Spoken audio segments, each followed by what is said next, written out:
Hello everyone. आज हम future tense देखेंगे और फ्यूचर टेंस में देखिए कोई भी घटना अभी घटित नहीं हुई होती है, वह किसी आगे आने वाले टाइम पर घटित होती है। और हम इन चार टाइप्स पे, जो हर टेंस के चार टाइप्स हैं, उनमें उसके अलग अलग घटने के तरीके देखेंगे। तो सबसे पहले है सिंपल फ्यूचर और फ्यूचर इंडेफिनिट टेंस। इसका रूल देखिए, बड़ा सिंपल है। Subject plus shall oblique will plus verb की first form plus rest of the sentence. देखिए ये दिखाता क्या है। The simple future denotes an action that is about to take place और an action that will take place in the future. तो simply ये यह दिखाता है कि कोई एक्शन क्या है, फ्यूचर में घटित होगा। हमने देखा कि पास इंडेफिनेट की भी एक क्वालिटी थी कि इट रेन्ड यस्टरडे, जैसे कोई चीज़ पास में घटित हुई थी, यह दिखाता था। और भी कंडीशंस थी उसके साथ। और जैसे हमने सिंपल प्रेजेंट में भी देखा था कि कोई चीज़ सिंपली प्रेजेंट टेंस प्रेजेंट में हो रही है, उस प्रेजेंट में है, घटित है। और हैबिचुअल एक्शंस के लिए, परमानेंट सिचुएशंस के लिए, ऐसे हमने वहाँ भी देखा था। इसी तरह क्या है, फ्यूचर इंडेफिनेट भी क्या है, सिंपली ये इन्फॉर्मेशन देता है कि कोई चीज़ क्या है, फ्यूचर में घटित होगी। जैसे यहाँ एग्जांपल देखते हैं। हमने वहाँ रूल देखा था, subject plus will shall plus verb की फर्स्ट फॉर्म। तो यहाँ पर I shall see you tomorrow, I will do it tomorrow. तो यहाँ पर क्या है, देखिए टुमारो टुमारो दोनों सेंटेंसेस में है। वह यह दिखा रहा है कि क्या है, ये जो काम है उसका उसको मिलने का, या कोई he will do it tomorrow, वह इसे कल करेगा, वह यह कल करेगा। तो ये जो काम है वह कल घटित होगा, आने वाले कल में। सिंपली यह इंफॉर्मेशन दे रहा है। अब देखिए फ्यूचर के कार्य के लिए प्रेजेंट इंडेफिनिट का भी यूज होता है, पर जो यह कार्य है वह होना क्या है, निश्चित हो, तब प्रेजेंट इंडेफिनिट का यूज होता है। जैसे subject plus is are am plus to के साथ हम वर्ब की फर्स्ट फॉर्म यूज करेंगे। जैसे he is to start some business. यहाँ पर क्या है कि वह कोई बिजनेस स्टार्ट करने वाला है। तो यहाँ पर जो बिजनेस स्टार्ट करने वाला का जो कार्य है वो निश्चित है कि वह कोई नया बिजनेस शुरू करने वाला है। ऐसे ही अबाउट के साथ भी हम इसको यूज करते हैं। जैसे subject plus is are am plus about plus to plus verb की फर्स्ट फॉर्म। जैसे यहाँ पर Mohan is about to leave the house. और ऐसे ही सब्जेक्ट प्लस हैज और हैव के साथ भी टू प्लस वर्ब की फर्स्ट फॉर्म। जैसे she has to leave the school. तो हैज के केस में क्या है, कंपल्जन भी आ जाता है। जैसे you have to do it, इसका मतलब क्या है कि तुम्हें वह करना ही है। तो निश्चितता है यहाँ पर, कंपल्जन से यहाँ पर निश्चितता भी आ जा रही है। पहले मैंने बताया कि क्या है, कोई निश्चित कार्य है फ्यूचर का, उसके लिए हम सिंपल प्रेजेंट का यूज भी करते हैं। अब देखिए सेकंड टाइप है फ्यूचर कंटिन्यूअस टेंस। तो फ्यूचर कंटिन्यूअस कैसे बनता है, subject plus shall will plus be plus verb की fourth form plus rest of the sentence. तो देखिए शैल विल आपको सब जगह दिखेगा और यहाँ पर हम बी का यूज भी करते हैं। प्रेजेंट कंटिन्यूअस में हम इज एम आर का यूज कर रहे थे, पास्ट कंटिन्यूअस में वॉज वर का, और यहाँ पर हम बी का यूज करेंगे। अब देखिए it denotes an action going on at some point in future time. तो किसी फ्यूचर टाइम पे क्या है, कोई एक्शन क्या है, प्रगति पर होगा, यह दिखाता है यह वाला टाइप। जैसे she will be singing then. तो वो फ्यूचर टाइम क्या है, देन, वह तब गा रही होगी।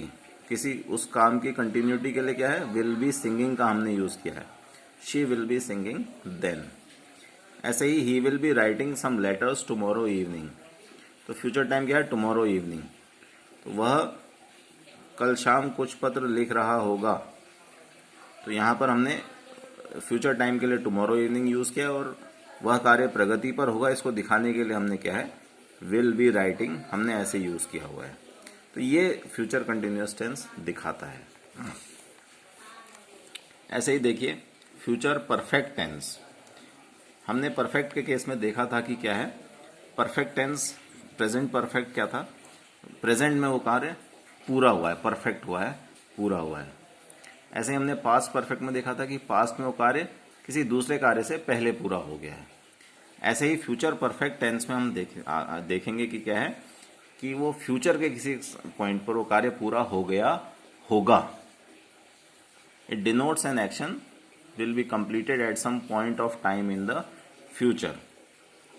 और इसका रूल देखिए क्या है, subject plus will oblique shall plus have plus verb की थर्ड फॉर्म। तो हमने प्रेजेंट परफेक्ट में हैज और हैव का यूज किया था, पर हम यहाँ केवल हैव का यूज करेंगे क्योंकि विल और शैल के साथ हम केवल हैव का यूज कर पाएंगे और वर्ब की थर्ड फॉर्म वैसे ही रहेगी। तो ये देखिए एग्जांपल एक, I shall have done my work before you come. तो फ्यूचर का टाइम क्या है, बिफोर ही कम्स, वो उसको आना है, तो उसके आने से पहले मैंने तुम्हारे आने से पहले मैंने अपना कार्य कर लिया होगा। तो फ्यूचर पॉइंट ऑफ टाइम जो फ्यूचर का है उससे पहले वो वहां पर ये एक्शन क्या है, पूरा हो गया होगा या उससे पहले, इस केस में क्या है उससे पहले हो गया है। I shall have finished this exercise by 10 o'clock। मैंने 10 बजे तक यह एक्सरसाइज पूरी कर ली होगी। तो फ्यूचर टाइम क्या है 10 बजे और यह कार्य तब तक क्या है पूरा हो गया होगा। इस पूरे होने को हम क्या है शैल हैव फिनिश्ड के साथ से दिखाएंगे। और देखिए एक चीज और है, I shall have done my work before you come. इस केस में जैसे shall have done my work before you will come नहीं कहेंगे। जब ऐसे दो सिचुएशन हो तो दूसरी जगह पर हम क्या है यहाँ पर हम सिंपल प्रेजेंट का यूज करेंगे, बिफोर यू कम हम यूज करेंगे। अच्छा यह है, इससे यह बोध होता है देखिए कि एक्शन फ्यूचर में किसी निर्धारित समय तक समाप्त हो गया होगा। अब देखिए हमारा लास्ट कार्य, लास्ट टाइप है फ्यूचर परफेक्ट कंटिन्यूअस टेंस।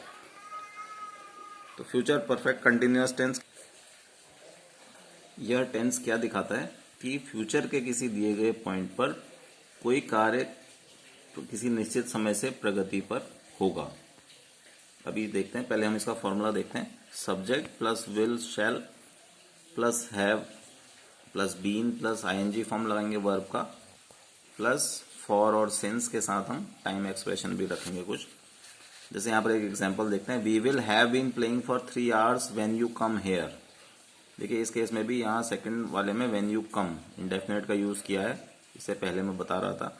यहाँ पर उन्होंने हैव बीन का यूज किया हुआ है और विल लगाया हुआ है।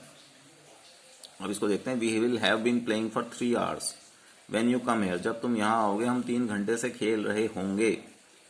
तो फ्यूचर पॉइंट ऑफ टाइम क्या है, व्हेन यू कम हेयर, जब वो यहाँ आएगा। तो हम 3 घंटे से, this tense shows that action will continue up, कोई एक्शन कंटिन्यू होगा until a point for 3 hours। ये कब से, पहले से, कितने समय पहले से कंटिन्यू होगा वो, फॉर 3 hours। यही हमने दिखाना है। दिखाने के लिए हम फॉर और सिंस का यूज करेंगे और जो पास्ट फ्यूचर का जो पॉइंट है वो यहाँ पर देखिए व्हेन यू कम हेयर से दिखाया हुआ है। और उसके प्रगति पर होने के लिए हम क्या है आईएनजी फॉर्म का यूज कर रहे हैं, उसकी प्रोग्रेस में होने के लिए हम आईएनजी फॉर्म का यूज कर रहे हैं। सो ये फ्यूचर परफेक्ट कंटिन्यूअस टेंस दिखाता है। अब देखिए कैसे फर्क है ये प्रेजेंट परफेक्ट कंटिन्यूअस को। अगर हम देखें, she has been singing for 2 hours, वह 2 घंटे से गा रही है। एक्शन पास्ट में शुरू हो गया है और अभी प्रेजेंट में प्रोग्रेस में है। 2 घंटा पहले शुरू हो गया है और अभी प्रोग्रेस में है। ऐसे ही हमने पास्ट परफेक्ट कंटिन्यूअस देखा था, she had been singing for 2 hours when you came. तो क्या है, एक्शन एक सर्टेन टाइम तक क्या था, प्रोग्रेस में था।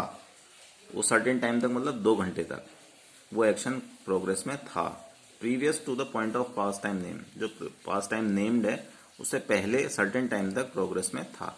और यहाँ पर क्या है, सर्टेन टाइम तक ये क्या है प्रोग्रेस में रहेगा। इसको हम फॉर से दिखाएंगे, फॉर और सिंस से दिखाएंगे। और फ्यूचर का जो पॉइंट है इस एग्जाम्पल में, when we will have been playing for 3 hours when you come here, तो ये जो फ्यूचर का जो पॉइंट है वो व्हेन यू कम हेयर है। तो ये 4 टाइप थे फ्यूचर टेंस के। Thank you.